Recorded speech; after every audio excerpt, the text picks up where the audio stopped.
Hey there, I'm Todd, Javi. and we're here in San Miguel de Allende, Mexico, where we live. And today we're making a video where we're going to go by motorcycle and visit the Ruta de Capillas Indios, which is a series of capillas or small chapels that are in this area. Well, let's go. Let's go.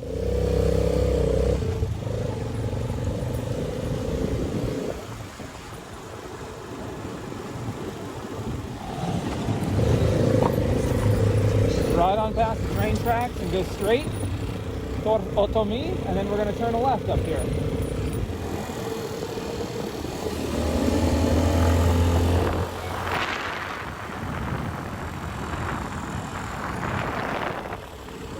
We're in Viejo San Miguel, Old San Miguel, and this is one of my favorite churches in the entire area. Hello, horse.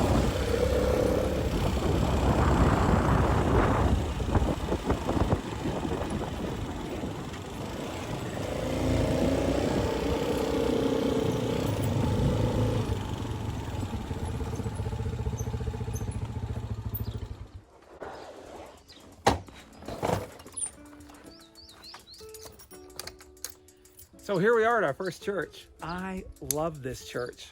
And I actually come here probably once a month or so, just because I think it's so beautiful.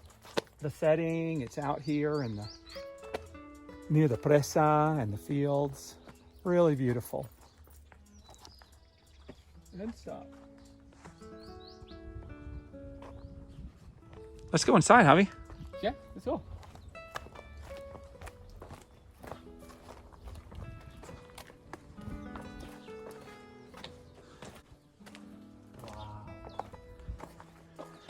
The last time I was here, I got caught in the rain and I actually hid in there during the rainstorm.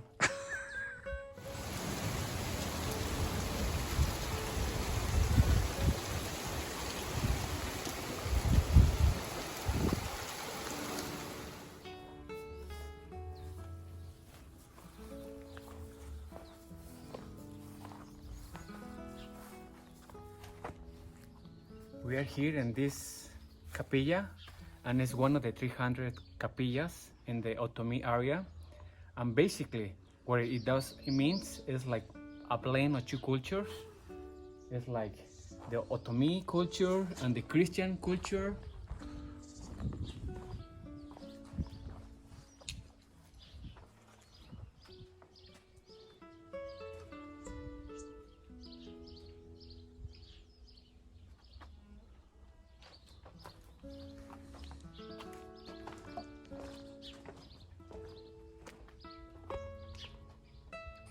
So this church in Viejo San Miguel isn't part of the actual ruta, but the story starts here.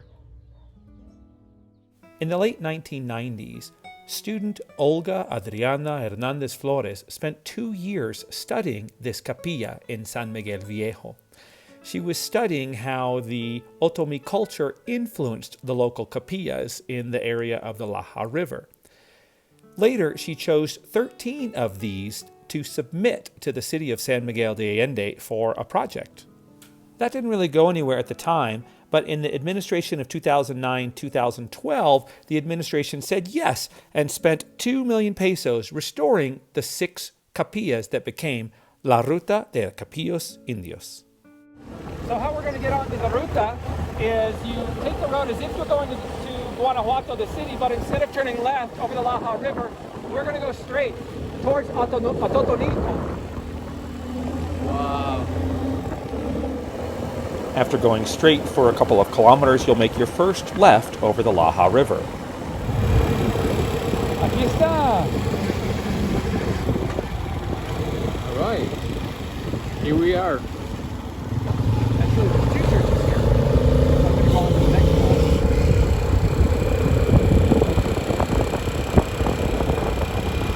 Are there 2 chapels here? Yes. And there it is, Capilla Señor Santiaguito. Santiaguito. So part of the story for me is, how did I find this ruta? When we talk about the Ruta de las Capillas Indios, we're really talking largely about There's over 300 of these chapels that are pre-Hispanic in that they blend elements of the Otomi, local tribes here that were here before the Hispanics, and of course Hispanic culture, Catholicism. And so when we're talking about the Ruta, you can really define it various ways. It could be any of those 300 churches that are around here, all near the Laja River, that share these characteristics. But it could be these 6 specific churches that were in 2009 and 2012 actually part of a project from San Miguel de Allende to actually promote these churches. So how I found out about this route is a real estate agent here in San Miguel had given me a map of San Miguel. And on the back of the map, I saw it said Ruta de Capillas de Indios. And I said, what's that? And it talked about these chapels that were just outside of San Miguel. I looked online, I couldn't find anything but an extremely pixelated map. And so with that pixelated map, I set out to discover them. And when I saw this sign, I knew that I had found La Ruta. This first official stop on the Ruta Capillas de Indios is called Montecillo de Nieto. It consists of 2 churches. The first one, the locals tell us, is dedicated to the Virgen de Guadalupe, and the second one is the Capilla de Santiaguito.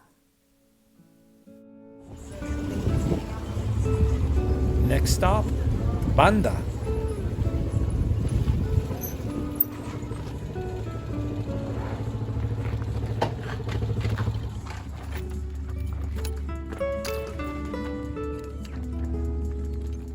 Here we are. So when we're talking about the Ruta, the 6 that were identified as being on the Ruta and then promoted with the 2 million peso restoration, for a while on Saturdays and Sundays, they would have people here and all of the temples were open.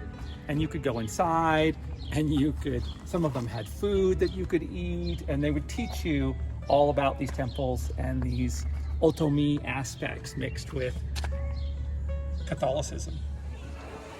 We heard that there was a cascada just down from the Capilla de Banda. There wasn't much of a waterfall, but we did find a lot of people playing down here on the beach. And we found out that this area is called Banda because of this Banda de Piedra, this band of rocks that makes up this little dam right here. And we also found a lot of people having fun with their jeeps and this guy getting rescued from getting stuck in the mud down there.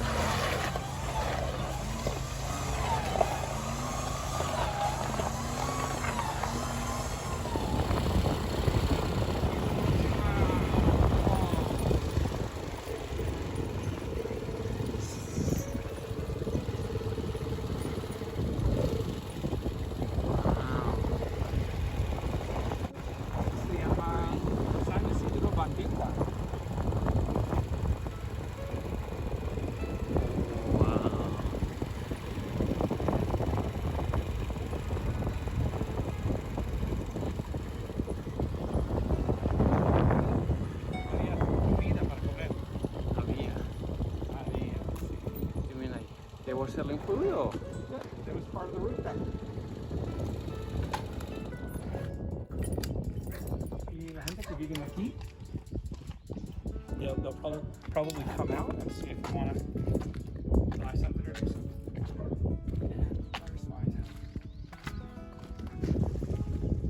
That's cute. Super cute.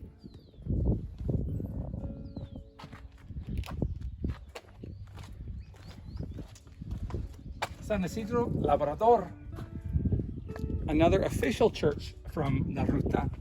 And when the Ruta was actually functioning, they actually were selling food here, and it was a mix of indigenous food.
Cruz de Palmar, one of the most beautiful, and just because of the scenery here is just outrageous.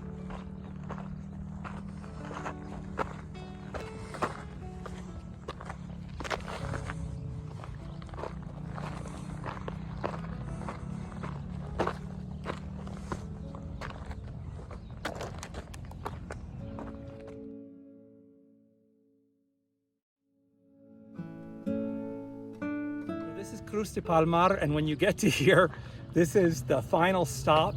It's beautiful mostly because of the scenery out here. I wish we could get inside, but we can't today. All right, Javi, so here we are. We've completed La Ruta de las Capillas Indios for the first time for you. What'd you think of it? Yeah, I'm very impressed how local people honor these capillas, and also how well preserved every capilla. There are some paint details in the wood and the doors, and it's like, you know, you go through the walls to the doors, it really tells you the history of the capillas. You can feel, you can read. We met so many interesting people on our journey today, like this guy who informed us that there are 4 different capillas on 4 different hilltops around this area, signifying the 4 directions, as the Otomi use the placement of these capillas for astronomical purposes. We call also Calvario. Sí, allá está, por allá está otro, que es como que es el otro brazo de los 4 vientos. En aquel cerro de allí, ahí donde está, en estas lomas de aquí, brincando arriba en esas lomas de ahí, está otro. Ajá. Y hasta allá, por allá, por aquella parte de allá está otro. So son 4. We also found a few other capillas that were not on the official route. You can tell this was obviously not been restored, but we did find 4 very cute inhabitants inside this one. Also, there's a beautiful basilica in Cruz de Palmar that you can actually go inside of, unlike the chapels today. We went on a weekend hoping that there might be some chance that we could get inside or that one of the people who used to do the tours would be around, but we didn't find that, but maybe you will. I'll put some Google points in the comments on the YouTube channel if you want to go on this journey on your own. But really, I think the fun is in the discovery and the adventure. So I think it's better not to give you too many directions. If you know of a good place, especially around San Miguel de Allende, that you think we should explore, please send us a message or give us a Google point and we'll go out and make a video for you. Thanks so much for coming, and if you like the video, please subscribe or send me a message, and we look forward to seeing you on our next adventure.